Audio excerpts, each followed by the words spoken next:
पक्षप्रवेश आज मोठ्या प्रमाणात झालेला आहे भाजप आणि शिंदे गटाचा. त्यांना सगळ्यांना जनतेला कळायला लागलेलं आहे. भाजपनी जे काय आश्वासन दिलेलं होते, जे खोटे जनतेला त्यांनी स्वप्न दाखवलेलं होतं, त्या सगळ्यांचा भ्रमनिराश आता जनतेचा झालेला आहे, विशेष करून तरुणांचा झालेला आहे.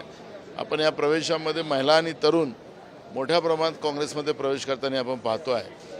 आणि या खोटारडा जो भाजप पक्ष आहे, ज्यांनी महाराष्ट्राची प्रतिमा मलिन केली, गुजरातला विकलं, महाराष्ट्राचा स्वाभिमान विकला, शाहू फुले आंबेडकर विचारसरणीला संपुष्टात आणलं आणि म्हणून या भाजपला सत्तेतून बाहेर करण्याचा प्रण करून काँग्रेसमध्ये मोठ्या प्रमाणात तरुणांचा प्रवेश आपल्याला होताना आणि महिलांचा प्रवेश होताना पाहतो आहे.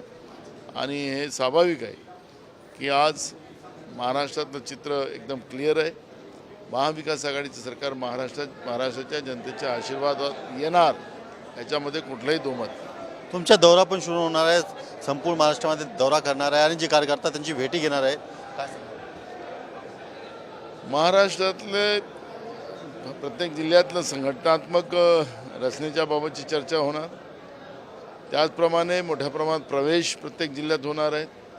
तिथले स्थानिक मुद्दे त्या ठिकाणी आम्ही अवगत करू आणि त्यांना विश्वास देऊ की ते आम्ही सोडवू.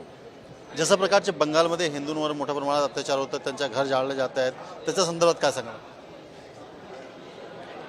बघा, आता पश्चिम बंगाल आपल्या बंगालमध्ये जे काही चाललेलं आहे ते काही चांगलं चाललेलं असं म्हणता येणार नाही. पण ज्या पद्धतीनं तिथलं सरकार बरखास्त केलं गेलेलं आहे, तिथल्या प्रधानमंत्र्याला देश सोडून पळावं लागलेलं आहे, आपल्या बॉर्डरचा देश आहे, या सगळ्यांचं गांभीर्याने केंद्राच्या सरकारने लक्ष घातलं पाहिजे असं मत आमचं आहे. पण अजूनपर्यंत नरेंद्र मोदीजी देशाचे प्रधानमंत्री त्याच्यावर बोलायला बघत नाही. पहिले देश आणि मग हिंदू मुसलमान हे नंतर. पण आता भाजपला फक्त हिंदू आणि मुसलमानच शेवटपर्यंत करायचं आणि तिच्यात सगळं स्वाहा करायचं असेल तर ही गंभीर बाब आहे. पहिले देश आणि नंतर मग या सगळ्या गोष्टी, हे सगळ्यांनी ध्यानात ठेवलं पाहिजे. ही भूमिका आमची आहे. राहुल गांधीजी विरोधी पक्ष नेते म्हणून त्या मिटिंगला गेलेच सर्वपक्षीय, पण प्रधानमंत्रीच त्या मिटिंगला नाही, हे दुर्भाग्य आहे.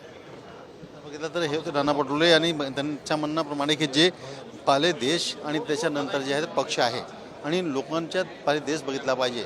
राहुल गांधी त्या प्रधानमंत्रीच्या मिटिंगमध्ये गेले होते. करुणसिंह पांडे, TV9 मुंबई.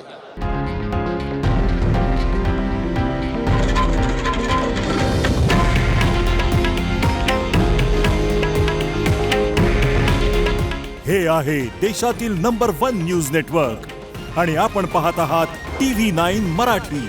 काळजी तुमची, हित महाराष्ट्राचं.